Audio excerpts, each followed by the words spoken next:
Watch this.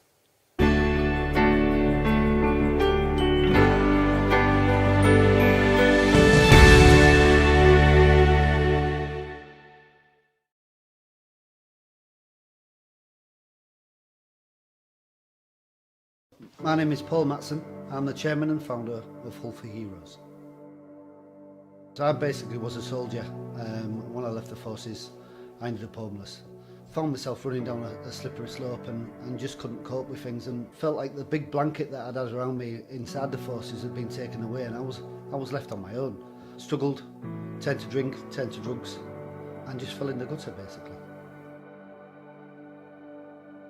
So years on, got some help and became a builder myself, and ended up working on a programme called DIY SOS. This was on the Veteran Street in Manchester. All my life I thought I was the only person to ever fall down after coming out of the forces, but it turns out working on this programme I found lots and lots of people in the same predicament as myself, and came back to Hull and set up Hull for Heroes.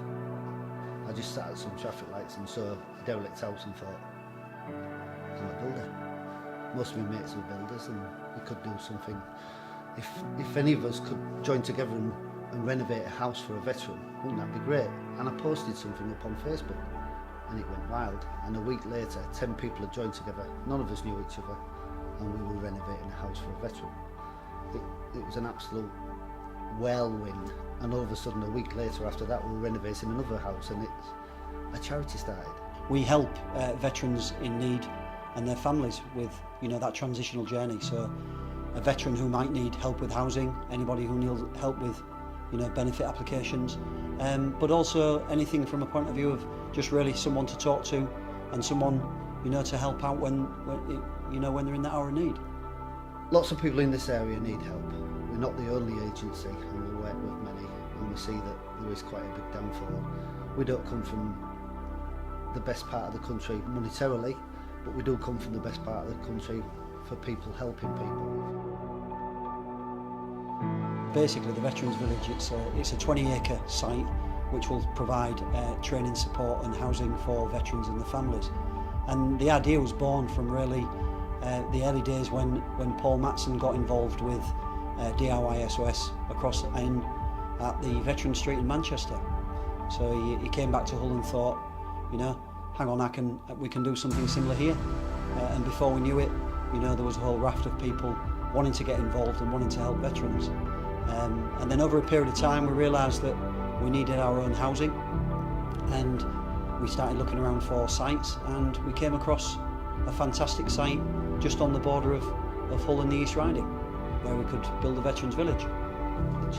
Around about 2016, the first idea was formed, but it's grown arms, legs, tentacles and all sorts of things still since that day.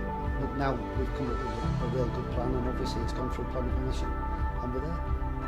The village is mainly housing support and training. It's to help veterans and their families with that transitional journey, because many veterans do struggle.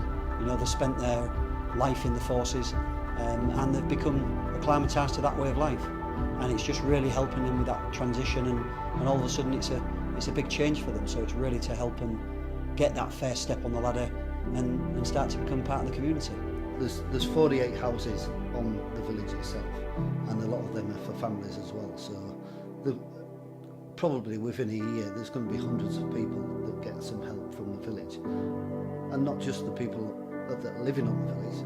The people in the area, the veterans in the area, can come for some help as well. So it will help many people over many years. And we're just in the processes of putting together the funding packages so that we can start work, hopefully September of this year, September 2021, with a view that it's going to be a 2-year project, but we expect hopefully to have some elements of it open by summer of next year, so we can actually offer training on site. It's funded in many ways. We're looking for grants, obviously, in all sorts of ways, but we're looking for local business to help as well, as much as humanly possible. So there's lots of different ways. There's people dropping us money in and things like that. We've got some big fundraising campaigns and some legacy campaigns that lots of businesses can be involved in.